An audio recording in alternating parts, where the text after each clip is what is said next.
Literally, you can see through the car. I'm now going to be out of pocket a couple grand.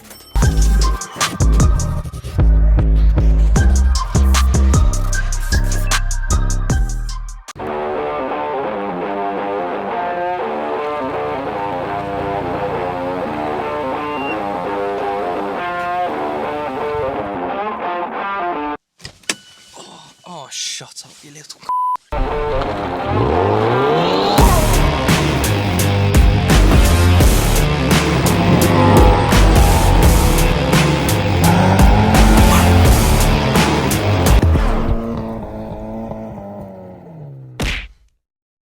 This is actually my 2006 Mazda MX5 NC Sport. It's got a 2-litre engine, 160 brake horsepower, and I bought this as a project car for the channel. And it's fair to say I've kind of let you guys down with the amount of uploads on this MX5. Now, quite simply, I haven't done an upload on this car for over 3 months now.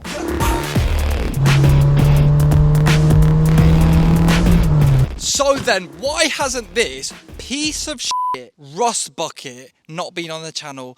I'm about to tell you guys why in today's video. So pretty much the plain and simple reason to why this MX5 has not been on the channel is because it has been an absolute and unbelievable nightmare since day one, and it's just gotten worse. It just keeps getting worse. I mean, for flip's sake, guys, I had a track day booked for this car the first month I got it. I actually had a track day booked, paid for, and I couldn't go because of this car. So for today's video, I'm gonna go through a list longer than my flipping Christmas list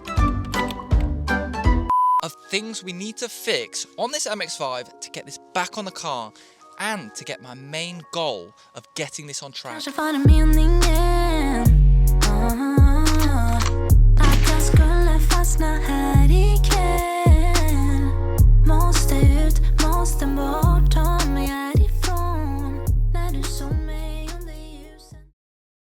And the first and biggest reason is rust. You know what? I'm sick of people who told me to get a JDM car, a Jap car, to fit in with all the cool kids. Because of you lot, I'm now going to be out of pocket a couple grand. Underneath this car, it is crustier than me when I was a kid, when I had eczema on my bumhole. Whew, that was not a good time. Now, it's not too bad on the paint. However, underneath, and especially the seals where you jack the car up from, it's unroadworthy. That's how bad it is. Oh my, you could see through the car. It is that bad. You actually think I'm taking a piss? Let me show you. Are you guys ready to see the atrocity of these seals? This side, it's not too bad, I think.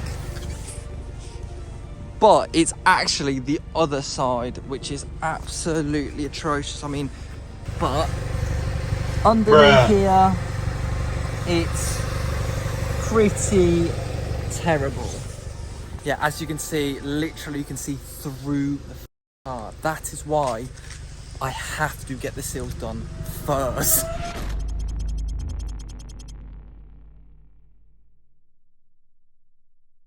So quite simply, it makes it really difficult because I can't even jack the car up to start modifications or changes because I'm too scared. It crunches like crunchy nut when I jack the car up. The metal just crumbles under its own weight. I'm looking for someone to weld this as soon as possible who isn't going to charge me an arm and a leg. So many people have let me down with this welding. I've tried to get quotes and nobody wants to quote me. So literally, as soon as I get those seals welded, we can move forward with this project. So if you know anyone, or if you've got a company who does welding, just let me know. Next up, the car's bumhole basically is what stopped me from having a track day with it. Basically, right here is the tow hook or the towing eye, where the towing eye goes. Front and rear are both rusted.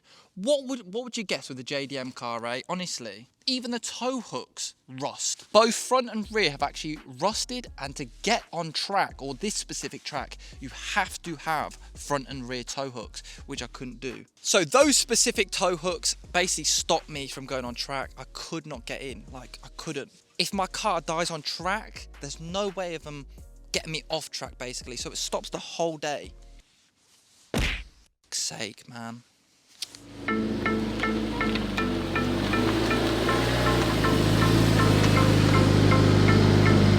The next problem on this car is a pretty big one. Yep, the engine's still there, lads. Now, of course, the reason why I'm making dad jokes out here is because if we actually, that was smooth criminal. Right here, we've actually got a check engine light. This check engine light is a magician. Sometimes it goes, sometimes it comes back. I don't quite understand. I don't actually know what the engine light is right now. So that brings me perfectly onto the sponsor of today's video, CARISTA. CARISTA is actually an OBD2 Bluetooth adapter that looks like a pretty small device, but it can do some pretty big things. To get started, we quite simply plug the CARISTA device into the OBD port into the car, connect it to my phone, and voila. So now we are actually connected on my phone to the CARISTA device, which is plugged into my car. And if we actually click diagnose, we can actually scan the ECU to see exactly what this engine light is and any fault codes behind it. Oh, one fault found. We've got a fault code for mass or volume airflow A circuit high. And not only that, if we click further into it, CARISTA actually has freeze frame data, which takes a snapshot of all the different sensors to show us exactly what went wrong when that engine light came up. I personally think because I've got a aftermarket intake, it's dragging in a lot more air, which might mean why it's reading high. I don't know. You guys give me some ideas down below. Now that is an extremely handy feature on the CARISTA app, but let me show you a few more features it can do. Using CARISTA, we can actually perform DIY service procedures. This includes fuel system priming, throttle body adaptation, resetting oil service lights, or resetting service interval reminders, and so much more. Something that's really handy when trying to find out what's wrong with your car is live data. We can see all the different information. Catalyst temperature bank 1 seems a bit too high, 369 degrees Celsius, that might be a bit off. So already we can see something a little bit off. It might not be off, but really, really useful information, especially for us who modify our cars. And not only that, guys, you can actually unlock hidden features on certain makes and models of cars. My BMW is one of the compatible devices for unlocking hidden features, and let me pass you over to yesterday when I actually unlocked a hidden feature on the car. For me personally, the one thing that annoys me is the auto stop start feature. If I actually start this car, the auto start stop is on automatically. So luckily, through the CARISTA customization options, I can actually turn that feature off. So auto start stop starts turned off. So now when I actually start the car, automatic start stop is turned off from default. Yes! So as you can see from this little device right here, we are able to do all of that. Pretty insane if you look at the size of it. Click the link in my description and use my discount code Michael25 for money off your purchase. And guys, if you want to save even more money, be quick, because for a short while after this video is uploaded, it is a Black Friday deal, which means even bigger savings when you use my discount code. So anyway, mass airflow sensor is actually the engine warning light. I've actually replaced this already, so I know it's not faulty. I think it's something to do with my ram air filter, which is sat right in there, breathing in a lot more air than it was being sat right here. Let's actually go on to the next problem of the car. Next up, I don't know if you guys can see, but the wheels are literally just crumbling like a flipping apple pie. Like, blood, I could pick, look, watch. That's a piece of the wheel. It's got detachable paint, mate. Why? What? So we're definitely going to have to bring this to Alloy Fix to fix it. I mean, I can almost guarantee it's buckled to absolute kingdom come. A rectangle is more circular than this wheel. The next problem with this MX5 is just, it's something that's causing me to not get that sloppy toppy when I'm driving it. And it's this brown knicker roof. I really have to re-imply that I'm saying knickers, but it's just so ugly. I'm driving a grey car with a brown soft top. So we're gonna have to get that sorted. Bro, I'm driving an old granny whip. Green would be better than this, honestly. But nothing, a good fabric dye can't help.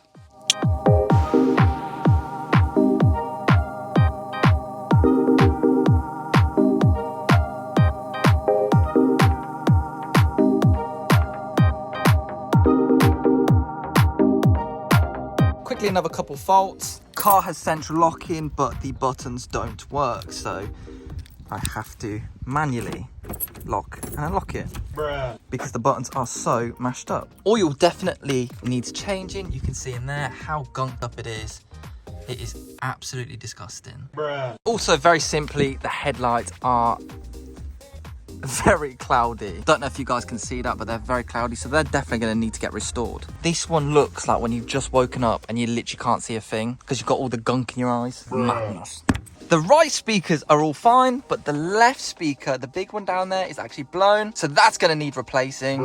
This interior light does not work at all. I mean, literally. I've seen a torch without battery giving out more light than that. I mean, that's a bit of a disgrace, really. Tracking is also a little bit off. It's about this when I'm driving down the road in a straight line. So we will get that done once the seals are done. So yeah, guys, quite a lot wrong with this Mazda MX-5 to basically just get it to a normal, drivable standard. Mother Nature is against us right now because we are heading into winter, which means more rust. Yay!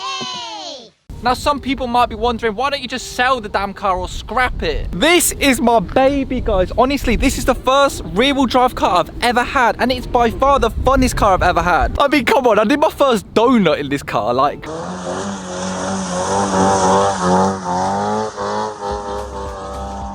And the thing is, I paid way too much money for this car to scrap it or sell it. Selling it onwards would just be absolutely unmoral, like the people who sold me this car for top price. The people who sold me this car never told me about the seals until I sent the money over, basically, and the car was mine, so. But of course, I can't really blame anyone else but myself for this purchase. Of course, this was my first Japanese car, and I really didn't know about Japanese cars before. I didn't know how bad the rust is. All I can do is try and teach you guys, if you are buying a Japanese car, which I wouldn't recommend, check underneath before purchasing. It's just a beautiful car, guys. Look at it. It's got so much uniqueness. Look. Brown leather interior. I mean, look, it's even got a Bose sound system, heated seats, and it's just so unique. It's such a character. So pretty much, I'm not going to let this car go for money reasons. Pretty much, I've invested way too much money in this car to let it go anyway. It would be immoral for me to let go with the amount of work that needs doing to it. Thirdly, I really want to get this car on track and experience track for the first time in a car that I don't mind breaking.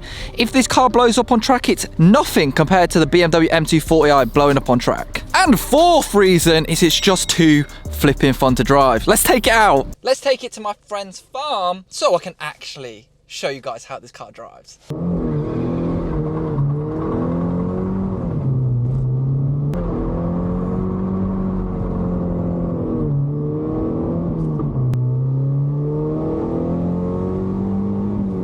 Right up to 6,000 RPM.